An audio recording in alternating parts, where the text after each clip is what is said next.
A semana foi marcada por alguns impasses entre o Brasil e Israel na liberação de brasileiros na faixa de Gaza.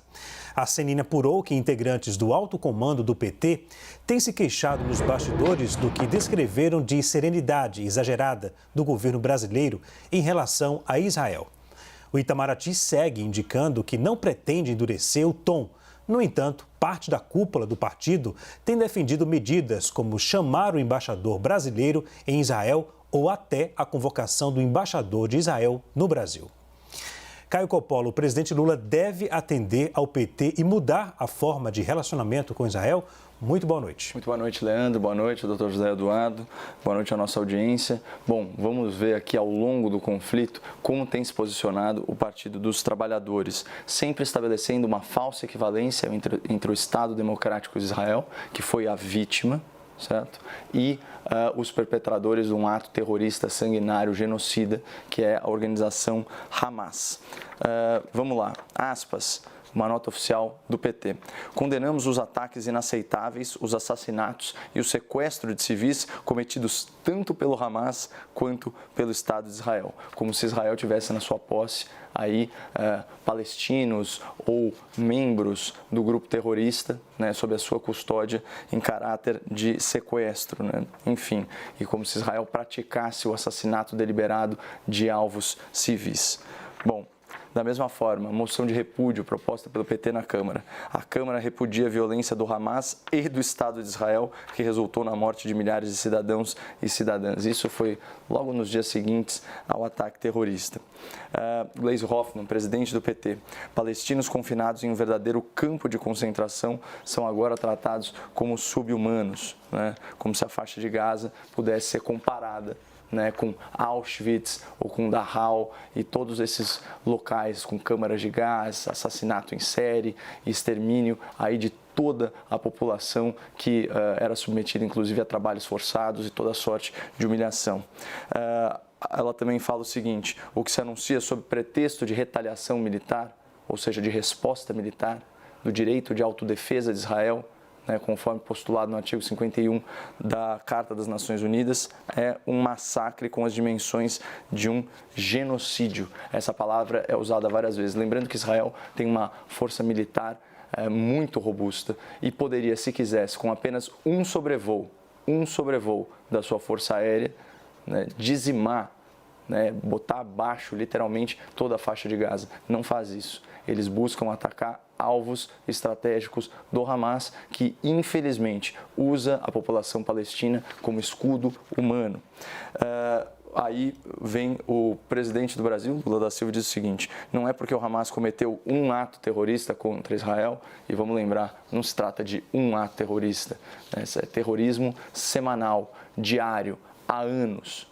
E continuam chovendo mísseis mirando a população civil indiscriminadamente da faixa de Gaza para Israel. Mas enfim, o que disse o nosso presidente? Não é porque o Hamas cometeu um ato terrorista contra Israel que Israel tem que matar milhões de inocentes. Eu não sei onde estão todas essas mortes, mas se o presidente Lula sabe, ele deve denunciá-las. E aí agora, mais recentemente, tem um manifesto dos deputados de esquerda, 60 parlamentares, numa nota muito infeliz que começa assim: hoje, 8 de novembro, se completa um mês desde o início dos bombardeios de Israel à faixa de Gaza. Não há uma palavra sequer sobre os atentados terroristas do Hamas no dia 7 de outubro. Uma palavra de solidariedade às vítimas, às crianças que foram assassinadas, às mulheres estupradas, aos jovens sequestrados, nada mesmo. Inclusive, eles citam o presidente Lula, o PT. Como disse o presidente Lula, nada pode justificar esse genocídio. Ora, a única organização genocida, nesse caso, é o Hamas e agora também entrando aí mais fundo no conflito, o Hezbollah.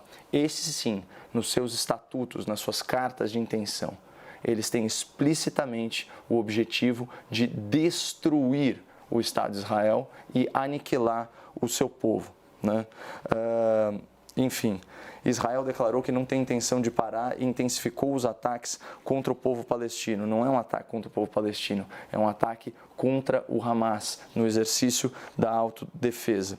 E aí o PT urgimos ao governo que atue energicamente pelo fim do genocídio, da ocupação e do apartheid, em defesa do respeito ao direito internacional e às resoluções da ONU. Então a gente percebe exatamente de que lado que a esquerda brasileira se coloca.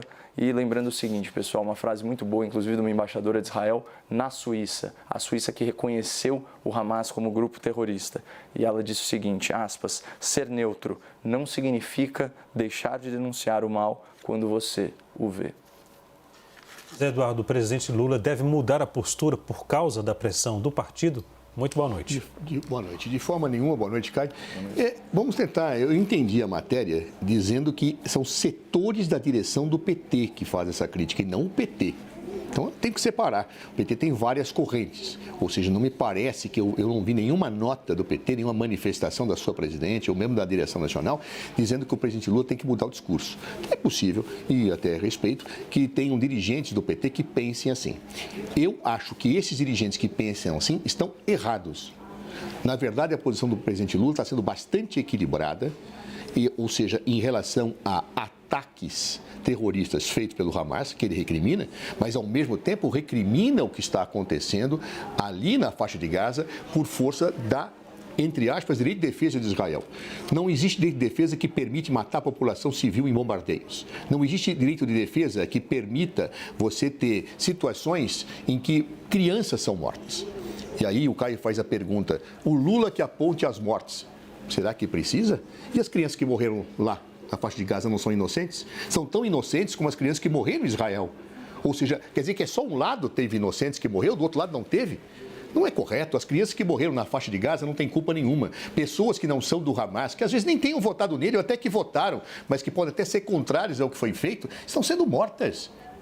O Lula precisaria provar isto. Acho que basta ligar a televisão na CNN, que ficaria claro que tem pessoas ali que não são objeto de ataque na perspectiva da autodefesa, mas está sendo feita uma situação horrível de represália, como também foi horrível o ataque do Hamas.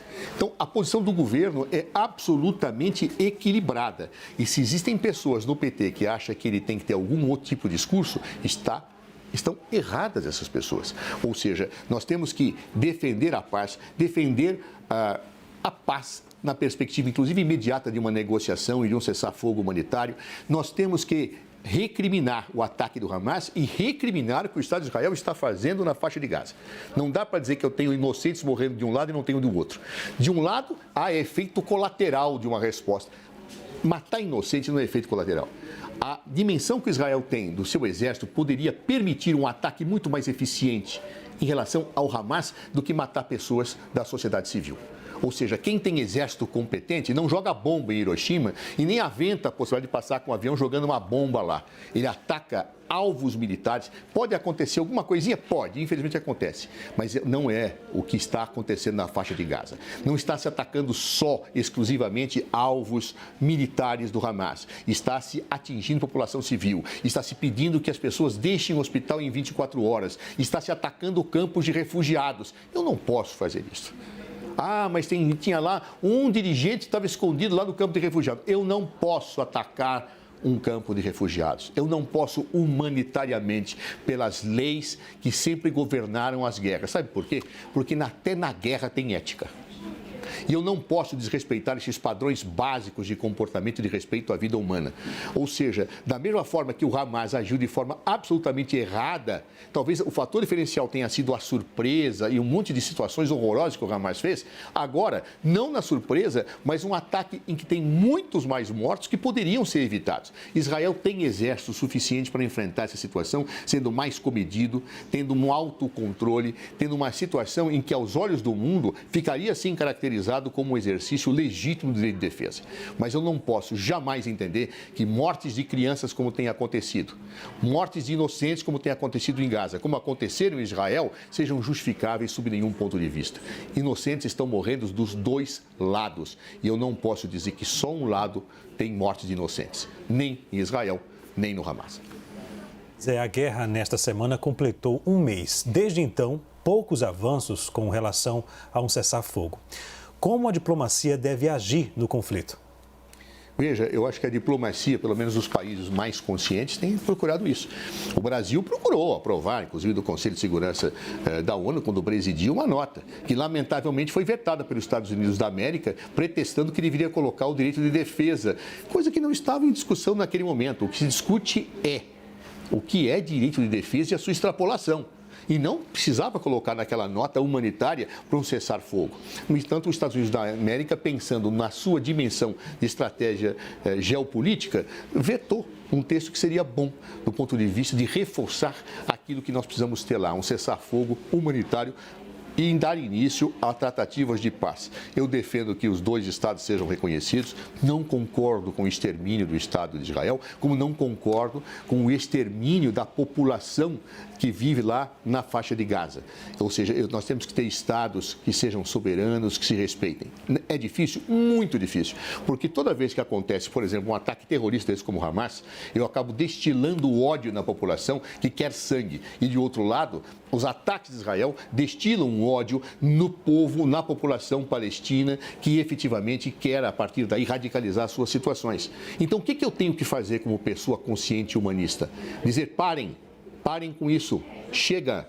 Eu tenho que botar ordem nessa situação, poupando vidas humanas e poupando os inocentes dos dois lados. Eu não posso dizer que um lado só tem razão e que o outro é bandido, então eu vou exterminar a população civil do outro lado porque o outro iniciou um ataque. Isso não justifica. Essa é a razão pela qual a nota do presidente Lula, as suas manifestações, são bastante ponderadas, bastante equilibradas. E estará errado o dirigente do PT, a meu ver, que peça uma mudança nesse discurso. Claro? Ou seja, nós temos todo um contexto que precisa ser analisado e defendido naquela ideia, de fato, ser neutro, como disse o Caio, não significa esconder as barbaridades onde elas ocorram. As barbaridades estão acontecendo dos dois lados e, efetivamente, eu tenho que dizer que eu, na defesa do ser humano, na defesa da vida, eu tenho que dizer, parem com isto, os dois lados parem com isso, deixem de ser extremistas, pensem no ser humano acima de tudo. Caio, como o mundo deveria agir para um cessar-fogo na região? Em primeiro lugar, o cessar-fogo não é a única alternativa para o conflito. Israel já se mostrou receptivo à ideia de pausas, de interrupções nos ataques, justamente para viabilizar o estabelecimento de corredores humanitários, o abastecimento da região, esse tipo de coisa. Agora, cessar fogo numa situação em que um grupo terrorista tem os seus cidadãos nacionais sequestrados, seria a mesma coisa que capitular. Seria a mesma coisa que violar o seu direito à autodefesa. E vamos lembrar que, ao contrário do que o Zé Eduardo falou, o direito à autodefesa ele tem precedentes muito firmes no âmbito da Organização das Nações Unidas. Para ficar em um exemplo, a gente pode citar o 11 de setembro. O direito de autodefesa dos Estados Unidos incluiu invadir as fronteiras de um Estado soberano, à época o Afeganistão, dominado por um grupo também extremista, fundamentalista, jihadista, que eram os talibãs, que davam aí guarida, por sua vez, a uma organização terrorista que era a Al-Qaeda.